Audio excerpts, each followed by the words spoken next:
வணக்கங்க. நான் உங்கள் தீபா மதன்குமார் பேசுகிறேன். இன்றைக்கி நம்ம கடையில் சாம்பார் தூளை எப்படி அரைச்சோம், எப்படி பண்ணுறோம் அப்படிங்கிறது தான் இந்த வீடியோவில் பார்க்க போகிறீங்க. பாருங்கள், இன்றைக்கி வந்து நம்ம பேக் பண்ணிட வேண்டியதான். எடுத்து வச்சுருக்கு சாம்பார் தூளுக்கு மொத்தம் 28 கிலோ. இதெல்லாம் கலந்துருக்கு, அதனால உங்களுக்கு தெரியல. இது வந்து மிளகா உடச்சி வச்சுருக்கோம். மிளகா உடச்ச வீடியோ நிறைய ஏற்கனவே போட்டிருக்கோம், அதனால் நம்ம திரும்ப போடல. பாருங்கள், மிளகாயை நல்லா குரணையாக அரைச்சி வச்சிட்டோம்.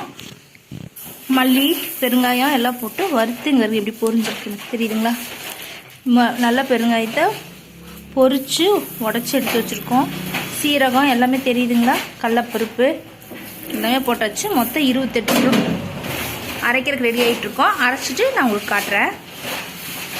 நீங்கள் சாம்பார் தூள் அரைக்க போகிறீங்களா? அப்பா மாவு மிஷின்காரங்கிட்ட கண்டிப்பாக ஒரு கேள்வி கேட்டுருங்க.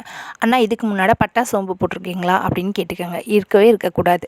மஞ்சள், மல்லி, மிளகாய் இது 3ல் எது போட்டிருந்தாலும் நம்ம அடுத்தது சாம்பார் தூள் அரைச்சிக்கலாம். ஆனால் பட்டா சோம்பு போட்ட மிஷினில் கண்டிப்பாக அரைச்சிங்கன்னா சாம்பார் தூள் நல்லா டேஸ்ட்டாக கிடைக்காது.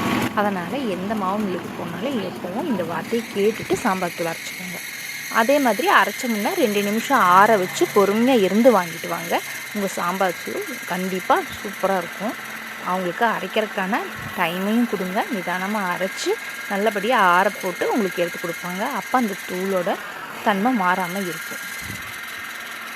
அரைச்ச பிறகு கண்டிப்பாக ஆற போட்டு அதுக்கப்புறமேல எடுத்துகிட்டு வாங்க. ரொம்ப கொதிக்க இருந்துச்சு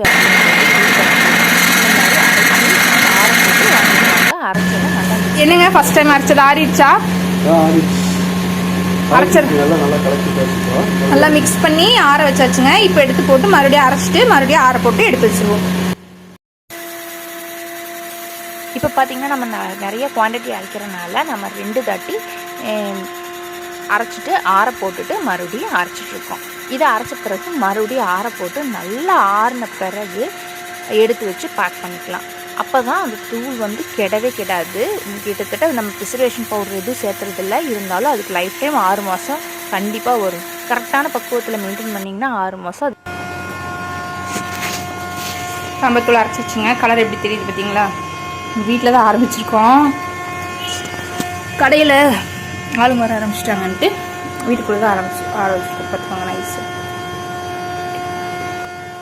உங்களுக்கு எங்களோட சாம்பார் தூள், மிளகாத்தூள், மல்லித்தூள், சிறுதானிய மாவுகள் எது தேவைப்பட்டாலும் டிஸ்பிளேல தர வாட்ஸ்அப் நம்பருக்கு கண்டிப்பாக கான்டாக்ட் பண்ணுங்க. அது போக சூலூர் நாங்கள் காங்கேயம்பாளையத்தில் கடை வச்சுருக்கோம். நீங்கள் எங்களுக்கு நியரபிள் இருந்தீங்கன்னா கண்டிப்பாக எங்கள் கடையை வந்து விசிட் பண்ணி பார்த்துட்டு எங்களோட ப்ராடக்ட்ஸை வாங்கி ட்ரை பண்ணி பார்த்துட்டு எப்படி இருந்துச்சுங்கிறத கண்டிப்பாக சொல்லுங்கள். இந்த வீடியோ உங்களுக்கு பிடிச்சிருக்குன்னு நினைக்கிறேன். நன்றி, வணக்கம். முன்னேறுவோம்.